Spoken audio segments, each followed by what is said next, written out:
नागपुर के इमामवाड़ा थाना क्षेत्र में उधार के पैसे के विवाद ने हिंसक रूप ले लिया। एक युवक के साथ मारपीट कर उसकी जेब से नकदी लूटने का मामला सामने आया है। शिकायत के आधार पर पुलिस ने एक आरोपी और उसके दो नाबालिग साथियों को हिरासत में लेकर जांच शुरू कर दी है।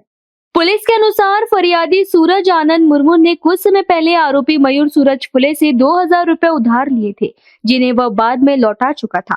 आरोप है कि पैसे वापस मिलने के बावजूद आरोपी अतिरिक्त रकम की मांग कर रहा था। सूरज द्वारा इनकार करने पर दोनों के बीच विवाद बना हुआ था।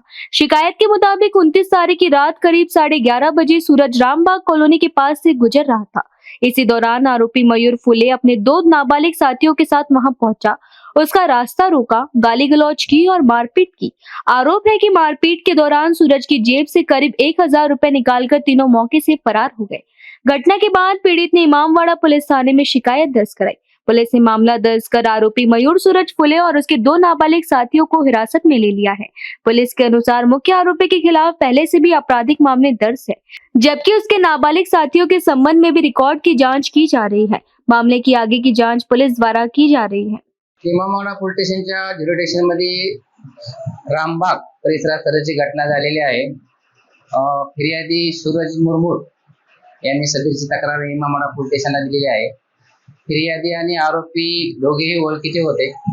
फिर्यादीने आरोपीकडे काही दिवसापूर्वी 2000 रुपये उसने घेतले होते आणि ते परत पण दिले होते, तरी सुद्धा आरोपी पुन्हा आणखीन पैसे दे असे म्हणून त्यांना धमकावत होता आणि एकदा येऊन भेटून जा असे सांगत होते। त्यामुळे फिर्यादी रामबाग मध्ये आले होते। त्यावेळेस आरोपी व आरोपीचे इतर दोन साथीदार यांनी त्याच्यावर हल्ला केला आणि जबरन त्याच्याकडून 1000 रुपये जबरदस्तीने काढून घेतले आहे। अटक आरोपीचे नाव आहे मयूर फुले। मयूर फुले याच्यावर पहिले चोरी, घरफोडी, मारामारीचे गुन्हे दाखल आहेत। रेकॉर्डरचा आरोपी आहे आणि त्याचे साथीदार हे नाबालिक आहेत।